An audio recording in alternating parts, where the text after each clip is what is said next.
Alors, il faut savoir qu'au Québec, chaque terrain, chaque immeuble, chaque maison porte un numéro de lot cadastral qui lui est octroyé par le gouvernement du Québec. Alors, c'est possible, en l'occurrence, sur un terrain, de construire une nouvelle construction et qu'on va subdiviser en généralement ce qu'on appelle communément des condos. Chacun de ces condos-là va avoir son propre numéro de cadastre, et qui dit propre numéro de cadastre dit propre compte de taxe municipale, taxe scolaire. C'est ce qu'on appelle communément la copropriété divise, ou encore plus communément un condo. Alors que la copropriété indivise, c'est un même numéro de cadastre possédé par différentes personnes.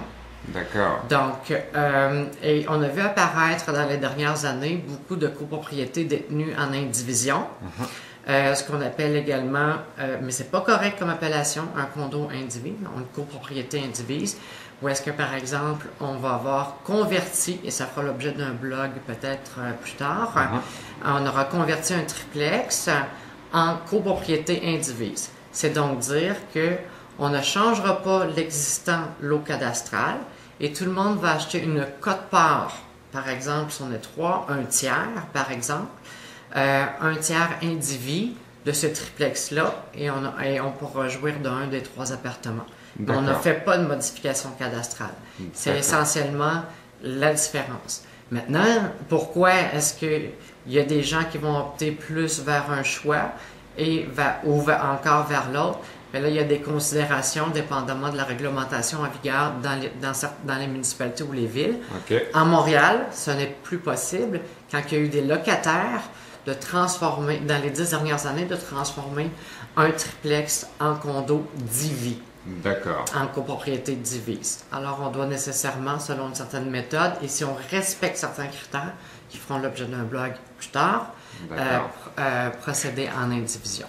Alors, c'est essentiellement la grosse différence. Et puis au niveau, tu parlais justement là du compte de taxe, là pour les gens là qui nous écoutent et qui nous regardent, ça veut dire que quand même quand on est propriétaire d'un appartement indivis, on va forcément payer moins de taxes municipales et scolaires que le même appartement qui aurait été divisé, qui aurait été un condo finalement. Tout à fait, parce qu'à ce moment-là, c'est toujours le même, puisqu'on a toujours le même lot cadastral et qu'on est comme juste 3 frères et sœurs à se partager un immeuble, mais à jouir de lieux différents, le compte de taxe municipale n'aura pas changé.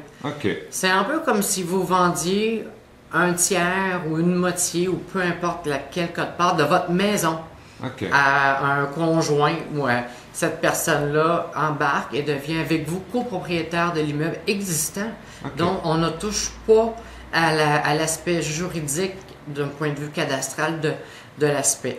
Évidemment, il y aura des modifications juridiques par le biais d'une convention d'indivision, parce qu'on va venir prévoir les codes-parts et les obligations, les droits et les obligations de tout un chacun.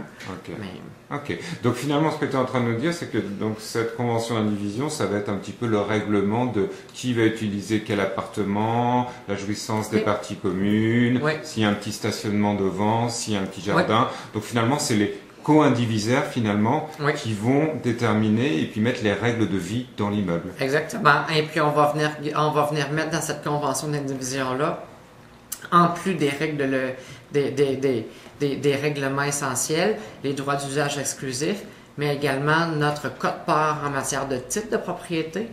Et notre quote-part, ça peut être une quote-part différente, mais généralement, ça va être souvent la même.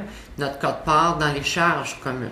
C'est-à-dire essentiellement dans le paiement des taxes municipales, taxes scolaires, assurance contre le feu, et puis également dans les rénovations à venir.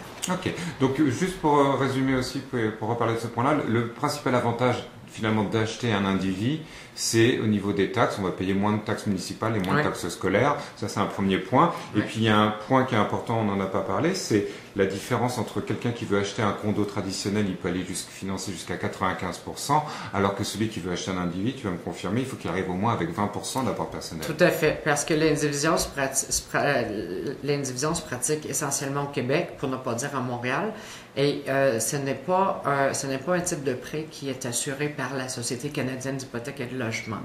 Donc on doit forcément aller sur un prêt conventionnel, donc 80% de financement. Mais essentiellement, pour revenir au sujet, pour résumer la question principale, Divi, c'est qu'on divise l'actuel lot cadastral pour en créer des nouveaux.